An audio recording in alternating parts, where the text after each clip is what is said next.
Lindsay Clancy was the kind of mother who seemed to have it all: a beautiful home, a loving husband, and 3 children she adored with every fiber of her being. She was the nurse who would hold your hand during the most nerve-wracking moments of your life, a true comfort in times of need. Her colleagues admired her compassion and her patience, remembering her as the one who brought calm and care into the delivery room. At home, her devotion was no different. Her social media was a canvas of gratitude, filled with snapshots of her children playing in the yard, grinning with innocence and joy.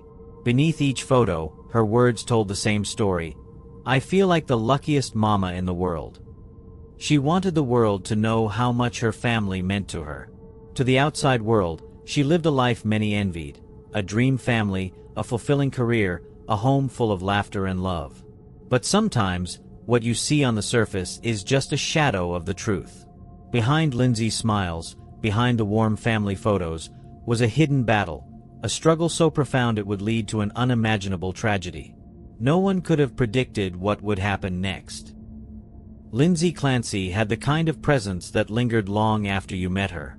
She was gentle, warm, and radiated a sense of calm that put people at ease. It was this quality, this quiet compassion, that made her not only a remarkable nurse but someone her friends and family treasured. Lindsay wasn't just kind, she was devoted. Whether it was her patients, her children, or her husband Patrick, she gave her heart to the people in her life. From the beginning, Lindsay stood out. She had a natural inclination toward helping others, a purpose she recognized early and nurtured over the years. After earning her biology degree, Lindsay set her sights on a career in nursing. It was her calling, her way of making the world a little better, one person at a time. She joined the labor and delivery unit at Massachusetts General Hospital, where she thrived. Her colleagues described her as someone who truly cared. She wasn't just another nurse on the floor. She was a lifeline for anxious parents and a calm presence during life's most profound moments.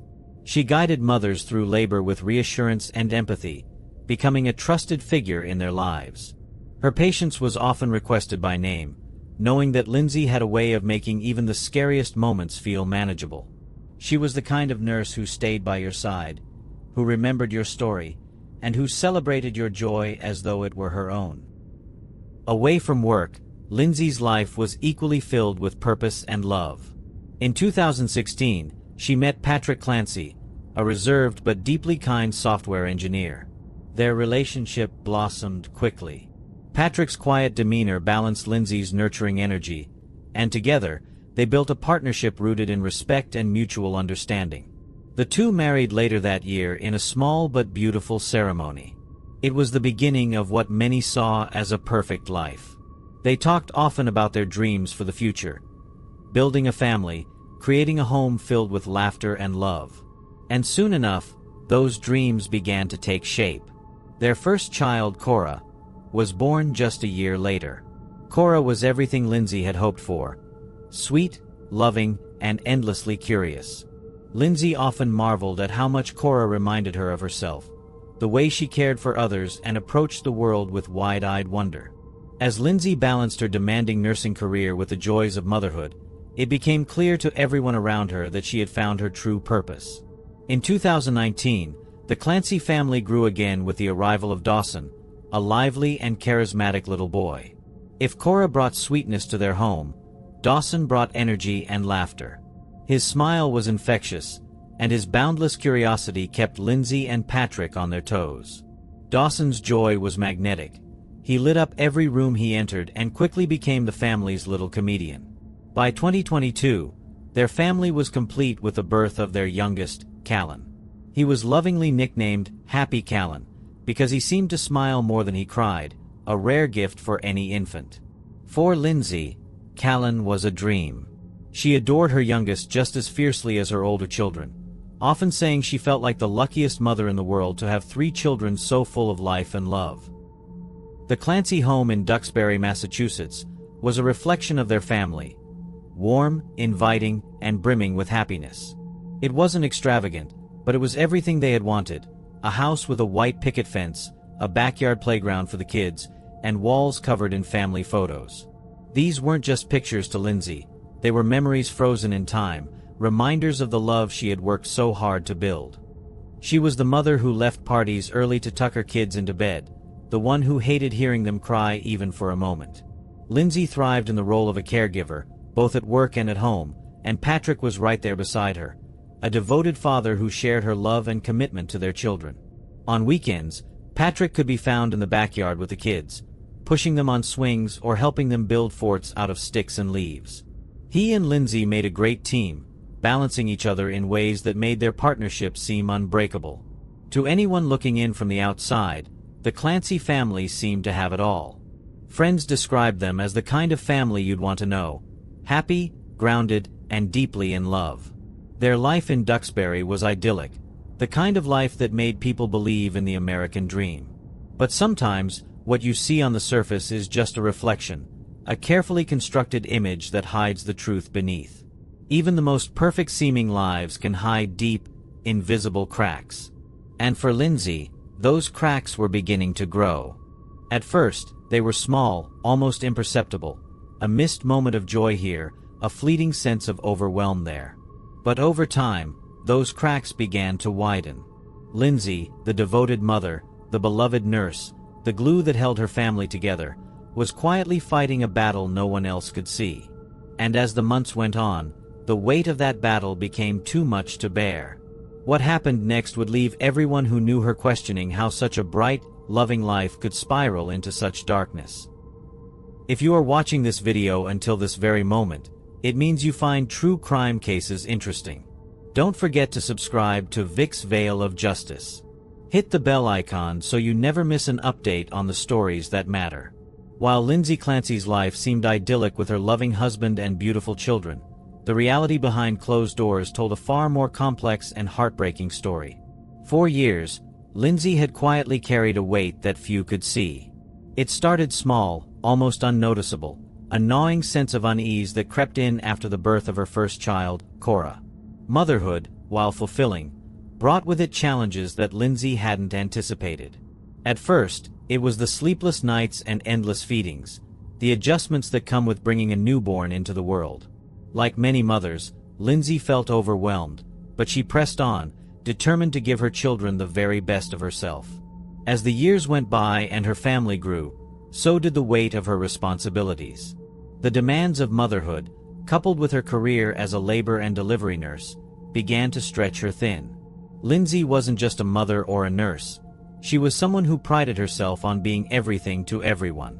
By the time her second child, Dawson, was born, Lindsay began to feel the emotional toll of balancing two young children and a demanding career. She loved her family deeply, but the constant juggling act left her drained. Friends and family noticed subtle changes. Lindsay, who had always been so vibrant, began to withdraw ever so slightly. She stopped attending as many social events, often opting to stay home with her kids. To the outside world, this seemed like a natural choice for a devoted mother. But for Lindsay, it was a sign of something deeper. When Lindsay became pregnant with her third child, Callan, she tried to approach things differently. She was determined to focus on her own well-being, hoping it would make motherhood feel more manageable this time. She began exercising regularly, paying close attention to her nutrition, and prioritizing rest. For a while, it seemed to help. But as Callan's due date approached, Lindsay's anxiety began to creep back in, stronger than before. After Callan was born in 2022, Lindsay's struggles intensified. The joy of welcoming a new baby was quickly overshadowed by a profound sense of overwhelm. The thought of returning to work after maternity leave filled her with dread. How could she balance her career with the needs of 3 young children? The pressure became unbearable, and Lindsay's once calm demeanor began to crack under the strain. She started to feel as though she couldn't handle it all. The feelings of inadequacy and anxiety grew louder in her mind, drowning out the love and joy she had always felt for her family. Lindsay knew something wasn't right, and in her desperation, she reached out for help. She began visiting therapists and sought care at a behavioral health center, hoping to find answers to the turmoil she was experiencing. Doctors prescribed her a range of medications: antidepressants, anti-anxiety medications, mood stabilizers. But instead of relief, Lindsay found herself overwhelmed by the sheer number of pills she was taking. It seemed as though every new symptom led to a new prescription, and soon, she was juggling more medications than she could keep track of. Each pill came with its own set of side effects, adding another layer of complexity to her already fragile mental state. By late 2022, Lindsay's anxiety had reached a breaking point. She confided in her husband, Patrick, about the thoughts that had begun to haunt her, dark, intrusive thoughts she couldn't escape. She feared for herself and, heartbreakingly, for her children. On New Year's Day 2023, Lindsay made a confession that no mother should ever have to make.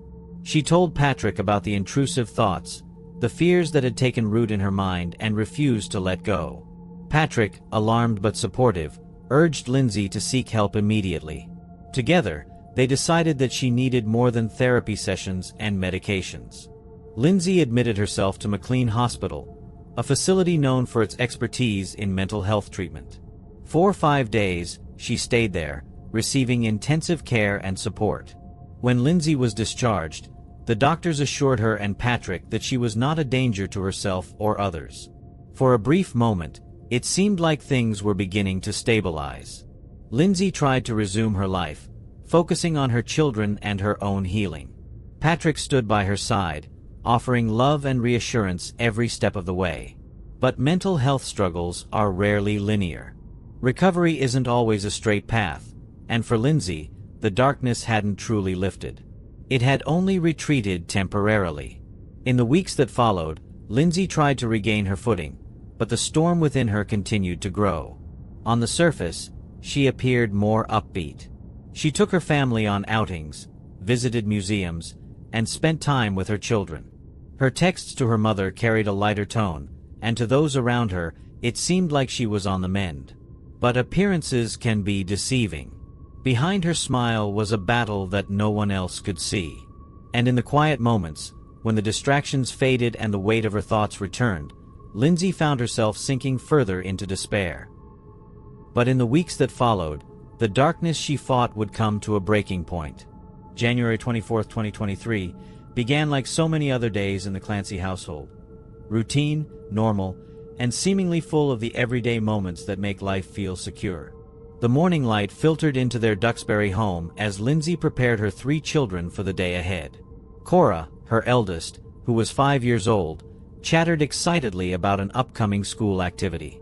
Dawson, 3 years old, mimicked his sister with boundless energy, while baby Callan, not yet 1, giggled in his high chair as Lindsay tidied up the kitchen.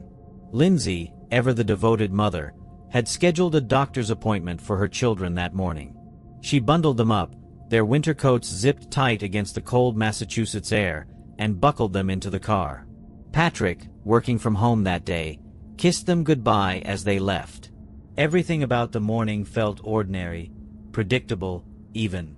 But as the hours passed, that ordinary day would take a turn no one could have foreseen. At the doctor's office, the children were playful, their laughter filling the small waiting room. The routine checkups went smoothly, and Lindsay's calm, motherly presence reassured them during the brief moments of discomfort. She knew how to make them feel safe. The doctor smiled warmly at her as they left, commending her for how well-behaved her children were. Lindsay smiled back, but behind her eyes, there was something else, something distant, something heavy. By the afternoon, the Clancy children were back home, playing in the snow. The white expanse of their backyard became their playground as Cora built small snow figures and Dawson eagerly pelted his sister with soft, powdery snowballs. Callan, too young to join in fully, watched from Lindsay's arms, his cheeks rosy from the cold. Lindsay captured these moments on her phone, snapping pictures of her children's joy, preserving what appeared to be a perfect day. She sent those photos to Patrick and her mother, sharing the simple happiness of her family's life. But even as she smiled at the snowy scene before her, something deeper churned inside her. As the afternoon turned to evening, the warmth of their home offered refuge from the chill outside. The children were tired from their adventures, and Lindsay set about her usual routine, tidying up and thinking about dinner. It had been a long day, and she hadn't prepared a meal. From the basement, where Patrick was working, she texted him a suggestion. "Any chance you want to do takeout from the 3V? "I didn't cook anything. It's been a long day." Patrick agreed, choosing a dish for himself while Lindsay selected something lighter, the Mediterranean Power Bowl. At around 5:10 p.m., Lindsay called the restaurant to place the order. She mentioned that Patrick would pick it up and added a reminder for him to stop by CVS on the way back to get the children's medication. Her tone was casual. Nothing in her voice suggested the storm that was brewing within her. At 5:15 p.m., Patrick left the house, his footsteps fading down the driveway as he drove away. Lindsay was alone with her thoughts. The sounds of her children echoed faintly through the home, their presence grounding her in the reality of motherhood. But then, something shifted. The weight she had carried for months, perhaps years, pressed down on her with an unbearable force. Alone in that house, Lindsay made a decision that would forever shatter the life she had worked so hard to build. By 6 p.m., Patrick returned home. The chill of the evening air followed him as he stepped inside, his arms full with the takeout bags and medications. He called out to Lindsay, expecting her familiar voice to greet him. But there was no reply. The house, usually alive with the sounds of children playing or the hum of Lindsay's routine, was eerily silent. Patrick's footsteps echoed through the quiet as he moved from room to room, searching for his family. His calls to Lindsay grew more urgent, his heart pounding as he realized something wasn't right. Finally, he reached the master bedroom, but the door was locked, a strange and unsettling detail. Lindsay never locked that door. Frantically, Patrick tried the handle again, then began pounding on the door, shouting her name. The silence on the other side was deafening. After what felt like an eternity, he forced the door open. The scene that greeted him was something out of a nightmare. Blood stained the floor and the windowsill, and a knife lay ominously on the bedside table. His eyes darted to the open window, and his heart dropped. Racing to the window, Patrick looked out and saw Lindsay lying on the ground below. He bolted out of the house and into the backyard, dialing 911 as he ran. Lindsay was alive but barely conscious, her body battered from the fall. Through the haze of her injuries, she uttered words that would haunt Patrick forever. In a detached voice, she told him what she had done. She told him where to find the children. Patrick's mind raced. The words barely made sense, their meaning too horrific to fully process. He ran back into the house, his breath shallow and his thoughts clouded by panic. He descended the basement stairs, calling out for his children, "Guys, where are you?" But there was no response. The air in the basement was heavy, suffocating. And then Patrick saw them. Cora, Dawson, and Callan were lying motionless on the floor.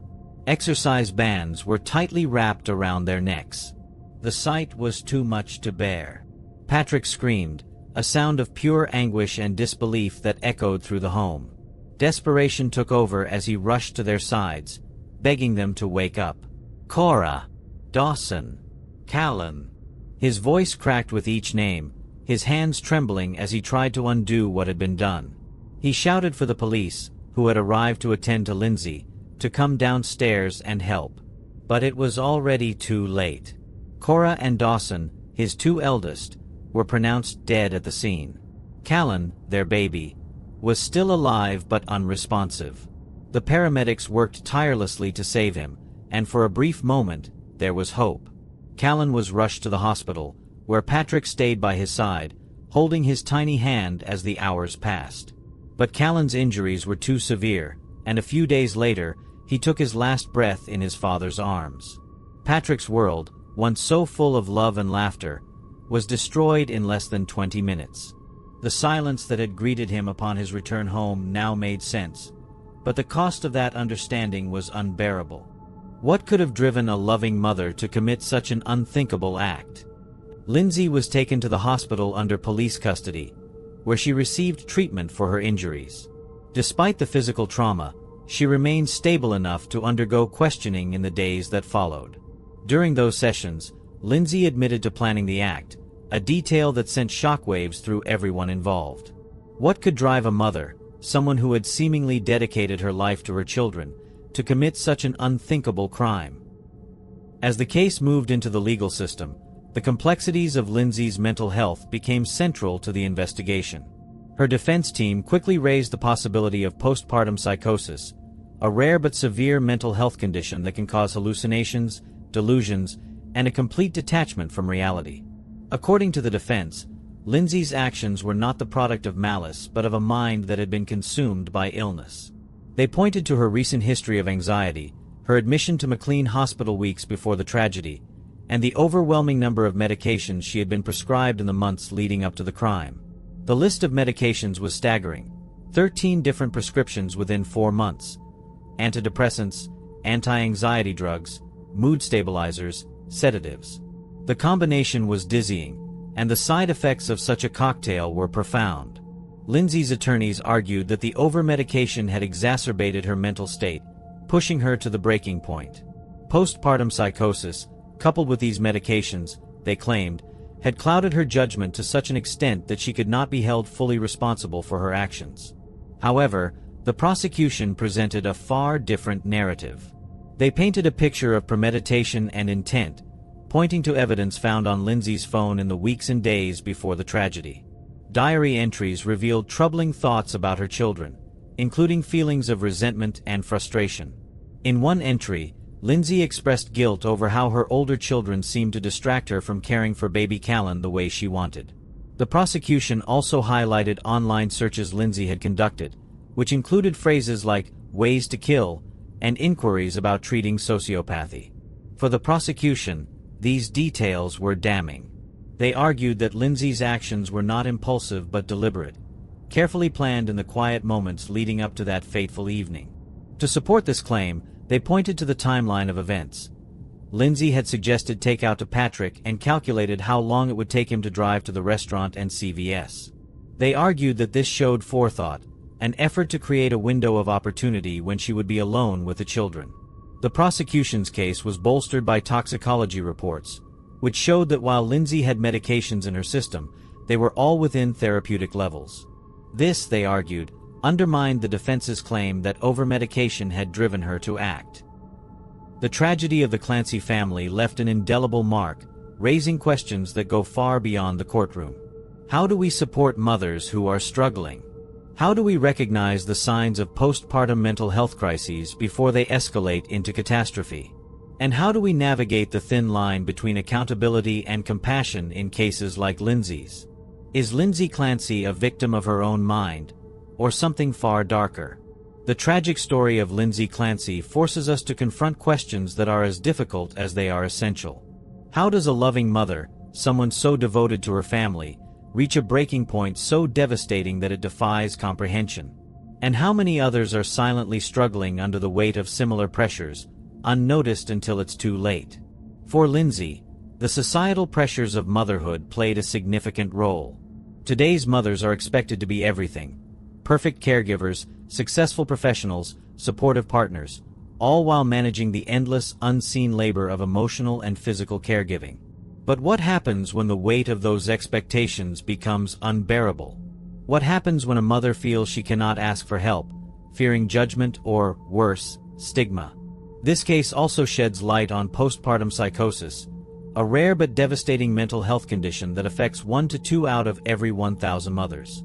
Unlike postpartum depression, which is more commonly discussed, postpartum psychosis involves a break from reality. Delusions, hallucinations, and paranoia that can lead to catastrophic outcomes if left untreated. It is a condition that few understand and even fewer recognize until the consequences have already unfolded. For Patrick Clancy, the grief of losing his 3 children is unimaginable. Yet, in the face of such profound loss, Patrick's words have been nothing short of extraordinary. In a public statement, he described his love for Lindsay and his belief that she was not a monster but a woman who had been overcome by mental illness. His forgiveness, his compassion, is both a testament to his strength and a reflection of the deep love that once defined their family. Patrick's grief is a stark reminder of the ripple effects of untreated mental health conditions. He has not only lost his children but also the life he once knew, a life he had built with Lindsay, a life that, on the surface, seemed so full of joy and promise. This tragedy forces us to ask ourselves, are we doing enough to support those who are struggling? Are we creating an environment where mothers, fathers, and families feel safe to seek help without fear of judgment? And are we addressing mental health with the urgency it demands, recognizing that conditions like postpartum psychosis are medical emergencies requiring immediate intervention? Mental health is not a solitary struggle. It is a societal issue, one that demands